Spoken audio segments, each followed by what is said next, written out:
The National Weather Service in Cleveland has issued a severe thunderstorm warning for northern Huron County in north-central Ohio, Ottawa County in northwestern Ohio, Erie County in north-central Ohio, southeastern Sandusky County in northwestern Ohio, until 10:15 p.m. Eastern Daylight Time.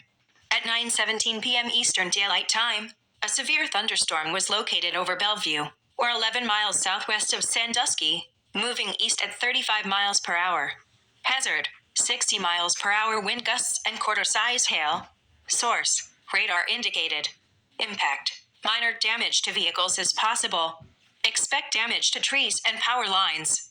Locations impacted include Sandusky, Norwalk, Western Vermilion, Bellevue, Northern Milan, Wakeman, Castalia, Monroeville, Marblehead, Berlin Heights, Bayview, Bloomingville, Sandusky South, Birmingham, Fairview Lanes, and White's Landing. For your protection, move to an interior room on the lowest floor of a building. Torrential rainfall is occurring with the storm and may lead to flash flooding. Do not drive your vehicle through flooded roadways.